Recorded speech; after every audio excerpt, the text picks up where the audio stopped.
world will say goodbye to 2024 and hello to 2025. Celebrations are being held across the USA, the biggest one in Times Square. And as Stephen Fabian reports, law enforcement is taking every precaution to make sure the events are held without any disruptions. There's nowhere on earth like Times Square on New Year's Eve. And behind this year's preparations is a massive security crackdown. As the ball is being tested behind me before the big drop on New Year's Eve, law enforcement officials are turning their full attention to keeping the estimated 1 million people safe who will cram themselves into tight quarters here at the crossroads of the world. The public can expect to see a tremendous amount of police resources deployed throughout the area and across the city.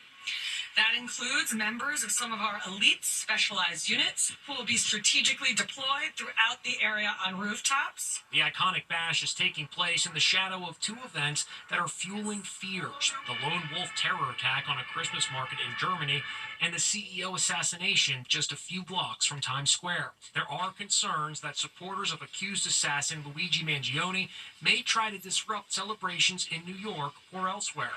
And what a party it's going to be. We expect hundreds of thousands of people in Times Square tomorrow night, and 1 billion people worldwide will tune in to watch the ball drop in Times Square. This is the last year for this famous ball, right? We're going to retire the ball, and we're going to have a new ball for next year. If you want to experience all the excitement of Times Square, but indoors, it's going to be costly. The best tables at the Marriott Marquis Hotel that overlooks Times Square are $6,250 per person. This is the view you can get right here. You can look out and just see everything right here. The confetti will be coming down. You'll see the ball drop right over there. Wow. This will sell out, does every year. Even a night out at Applebee's will cost $1,100. Along with the ball drop, there'll be a blizzard of 3,000 pounds of confetti, all tossed by hand. Even that's been rehearsed. 3, 2, 1, It's one of the busiest times of the year for travel as millions of Americans return home from the holiday vacation. But as Chris Welch reports, the recent string of incidents in the air is causing jitters among many passengers, including a near miss at LAX that's just coming to light. Runway drama at LAX. As a Delta jet takes off, the plane taxiing to the runway is ordered to slam on the brakes. On board that plane, the Gonzaga University men's basketball team. The near miss happened last Friday, but the harrowing video is just coming to light. Meanwhile, mystery is swirling over the horrific belly landing plane disaster. The pilot reported a bird strike shortly before his doomed emergency landing. Now the world wants to know, why did the plane's landing gear not come down? And why was the aircraft going so fast? It touched down way down the runway. Why was it going so fast when they had almost 2 miles of runway that they could have touched down earlier? So many mysteries here. 179 passengers and crew lost their lives when the plane hit a concrete barrier. They're saying it was a bird strike. What would a bird strike have to do with the landing gear not coming down? A bird strike would not cause a situation to prevent the lowering of the landing gear on this airplane. There are multiple hydraulic systems on this plane and multiple ways to lower the landing gear. Desperate relatives waited at the airport in South Korea for the names of their loved ones to be officially announced. The airline's top executives vowed to apologize. Here in the U.S., it's estimated nearly 8 million people will be flying over the holiday season. The South Korean plane crash is just one in a recent string of incidents that has many flyers jittery. 38 people were killed when an Azerbaijan Airlines plane crashed after a Russian air defense missile apparently downed the plane.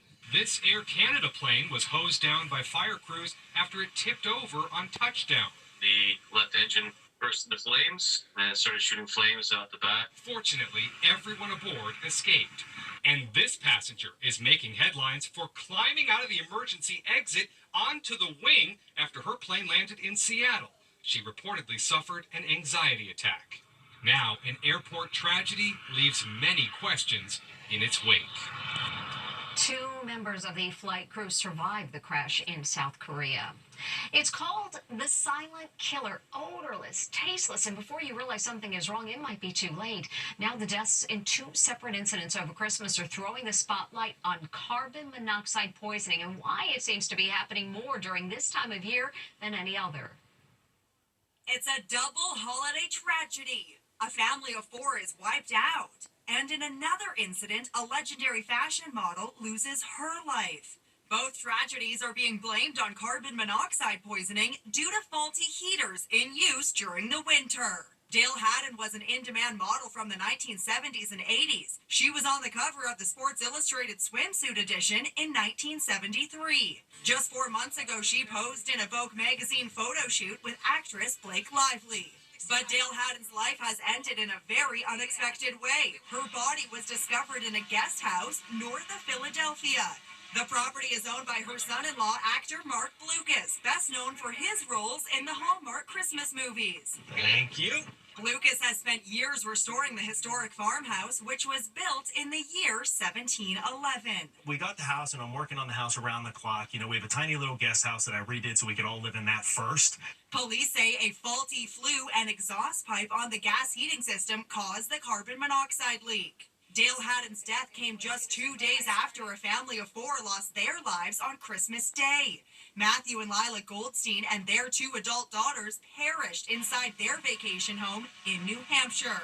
The cause is apparently a malfunctioning propane heating system. The family loved their home away from home. On the last day of summer, they enjoyed themselves before closing the pool for the year. So what can you do to protect yourself? A carbon monoxide detector could be the difference between life and death. Les Trent spoke to Dave Hamilton, an instructor at the Morris County, New Jersey Fire Academy. Where should you have your CO detector? This one in the house is right here. You want it mounted in the area of the appliances, the furnace, the hot water heater. This one's in a good location in the basement. You should have one on every level. 5 lives taken too soon. An estimated 400 deaths and 14,000 hospitalizations are due to carbon monoxide poisoning in the United States every year. Family get-togethers make this a joyous time of the year. One of the growing trends is the so-called fridge purge. That's when you check out mom and dad's refrigerator and see all the food that should have been tossed out a long time ago. A very long time ago. Here's Allison Hall. 'Tis the season for the annual fridge purge. Let's do a fridge check. Every year we return home for the holidays. I'm doing my parents' expired food check. And inspect mom's refrigerator for expired food. When you visit your parents, you gotta check all the condiments. That does not look good. This mom is not ready to part with her food gone bad. Some of the cheeses you can get rid of. No, I'm not getting rid of them. In this fridge, the goat cheese has turned brown. Yikes. And whatever this is now pink. This daughter filled up 2 full trash bags of expired food she found in her mom's refrigerator. Heavy full trash bags of expired food.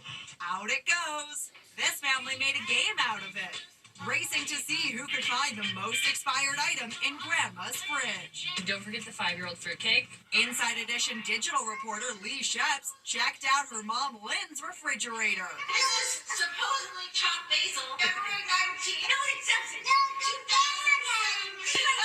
2019. Were you surprised when your daughters found some pretty old things in your fridge and pantry? No, because I save everything. Nothing goes to waste. So no, I was not surprised. As the saying goes, when in doubt, throw it out. They haven't been opened. How can they be bad? Toss it. And we'll be back with more Inside Edition after this.